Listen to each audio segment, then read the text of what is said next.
commence par les temps forts de l'actualité et ce serpent de mer qui ressurgit à la faveur d'une position commune. On parle du salaire minimum européen. Feu vert hier des 27 à un cadre spécifique. Le projet vise avant tout à revaloriser les salaires de façon plus claire et plus stable. Pas question pour autant d'harmonisation ni de seuil fixé, façon SMIC européen. Ce serait contraire au traité. Historiquement, les 27 sont très divisés sur ce sujet, tout autant que leurs systèmes nationaux de fixation des rémunérations, ainsi que leur niveau de vie. Sachez par exemple qu'un salaire minimum en Europe varie de 312 € en Bulgarie à 2142 € au Luxembourg. Carmat à la recherche d'un nouveau souffle. C'est demain que la medtech française devrait savoir si elle peut reprendre ses activités. Vendredi, on le rappelle, Carmat avait annoncé la suspension de ses implantations de cœurs artificiels pour un problème qualité. Annonce qui avait fait plonger le titre en bourse de près de 24% à l'ouverture et de presque 8% en fin de séance. Depuis près d'un an, Carmat a reçu le marquage norme européenne.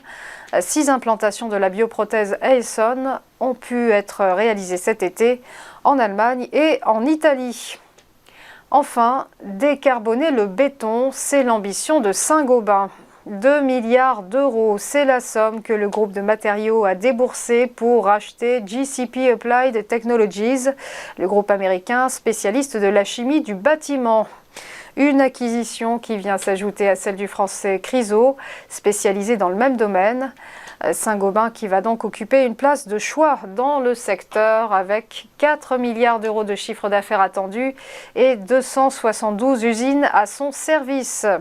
Précisons que le béton bas carbone serait 40% de moins émissif de gaz à effet de serre que le béton traditionnel. La mue écologique accélérée de Saint-Gobain illustre le fait que l'industrie cimentière s'est engagée auprès de l'État à baisser de 25% ses émissions à horizon 2030. On passe au point bourse et petit rappel de la clôture des marchés hier, des marchés qui ont retrouvé la sérénité. Le CAC 40 a joliment rebondi de plus 1,48% à 6865 points. À Francfort, le DAX reverdissait lui aussi plus 1,39% à 15 381 points. Quant au FTSE londonien, il gagnait plus 1,54%. Du côté de Wall Street, le Dow Jones en embellie terminait à plus 1,87%. Tandis que le S&P 500 prenait 1,18% et le Nasdaq Composite, lui, gagnait 0,93%. Enfin, un mot du Nikkei, l'indice de Tokyo, qui gagne 1,89% ce matin. Voilà, restez avec nous. À tout de suite pour ChronoCAC.